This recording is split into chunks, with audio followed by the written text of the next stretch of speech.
Dickory dog is packed with drugs, especially end-of-life drugs.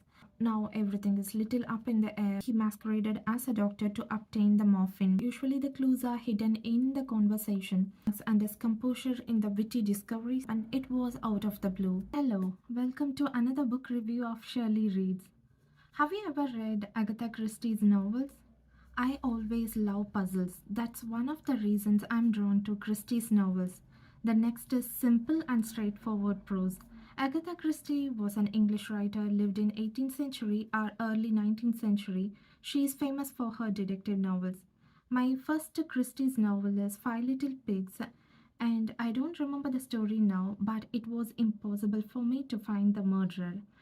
And my second novel of Christie's is Hickory Dickory Dog, and I recently read this one. Okay, let's get down to the story. Here the story mostly set in Hostel, Hickory Road, London. This book has a hell lot of characters, also interesting characters. This follow the same drill like my previous book, Five Little Pigs.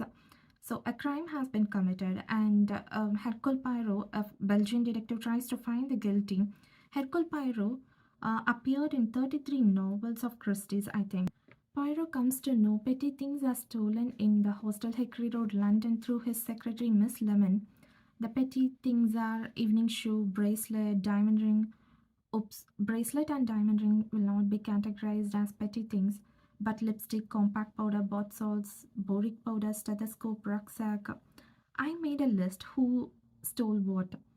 So Pyro tries to create a map between these things. I'll read out his funny remembrance. Okay, where it is? Okay, here it is. A lady with her right shoe on puts a bracelet on her left arm. She then puts on powder and lipstick and goes down to dinner and drops her ring in the soup, and so on.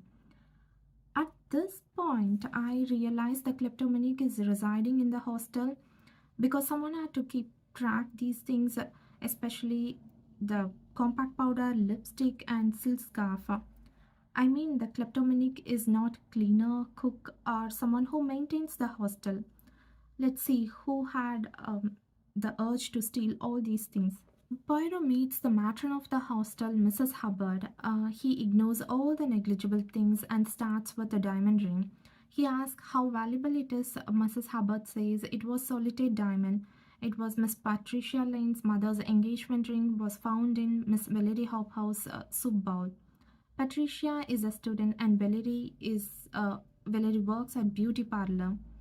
The stethoscope belonged to Len Burtison, who's studying medicine, and the evening shoe owned by Sally Fink. He also understands their characteristics from Mrs. Hubbard. And I'm ignoring most of the other characters.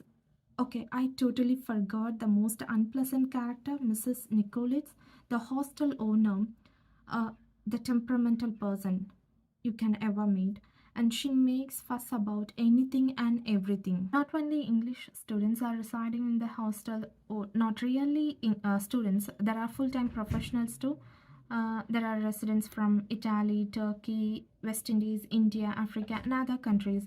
So it is more diverse. After the meet, Mrs. Hubbard reaches the hostel and finds Elizabeth, one of the students. One second. Yeah, she's a student studying law. Her several months of notes all spoiled. Someone had spilled green ink all over the pages. It seems Mr. Nigel Chapman uses green ink.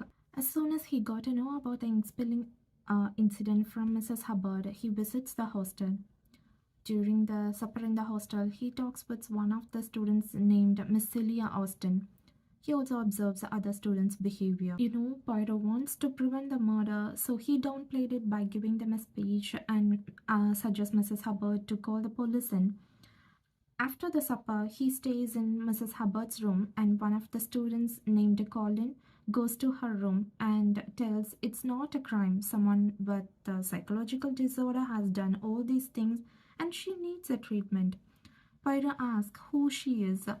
At the same time, Celia rushes off to the room and confesses that she has done the stealing of a bracelet, compact powder, lipstick, and diamond ring, and others.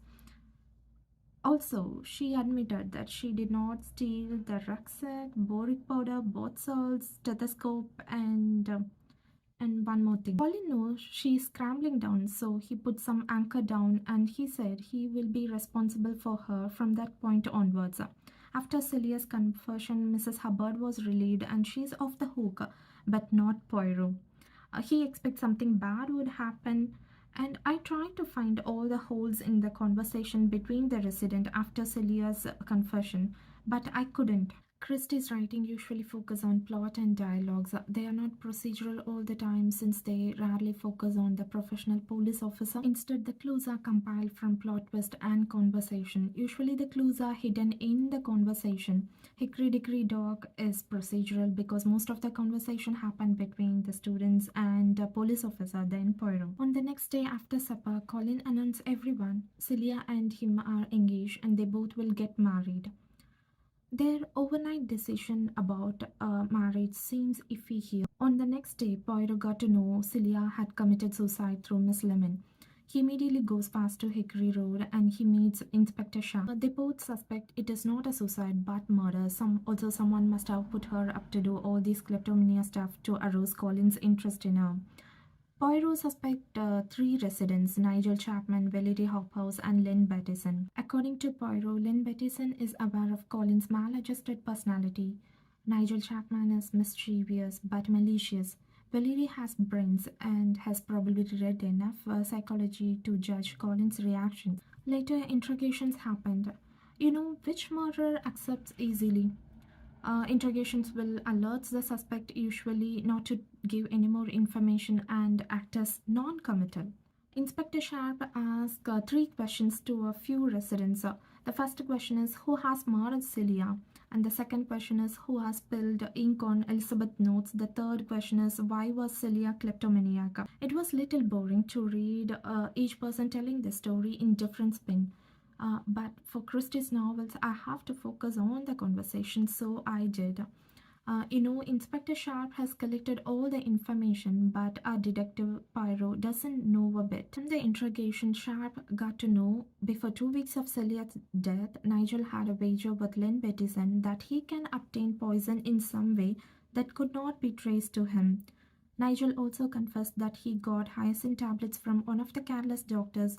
He forged a prescription to obtain the digitaline, and he masqueraded as a doctor to obtain the morphine. I wonder how Nigel is smart telling how he got the poison. The character development is pedantic and it is not gruesome or something. Until this point, I was so confused about who had done to Celia. Now everything is little up in the air, but Poirot got the first guilty who had put Celia to do all the kleptomania stuff. This is it. I can't tell more. If I do, it would become a spoiler. I was highly surprised how the teenagers in 1950s had been reckless and cunning during the interrogation. Christie's style with poisons in the plot is a plus. I think Five Little Pigs was packed with homebrew drugs and beverages, but Hickory Dickory Dog is packed with drugs, especially end-of-life drugs. I thoroughly enjoyed Poirot's funny remarks and his composure in the witty discoveries. I was unplanned to see the most suspected student turned out to be accountable for all the things that happened. It was out of the blue. Though it was a short read, to get out of the reading slump, I had to occasionally go back to see who has stolen what. I'm really picky about 5-star books. It has to do something on me. So I rated this 3.5 in Goodreads. Apologies if I mispronounce any names wrongly. That brings me to the end of the video. Please like and subscribe to my channel if you haven't. I will meet you guys with another book review. Until then, a lot of love and positivity.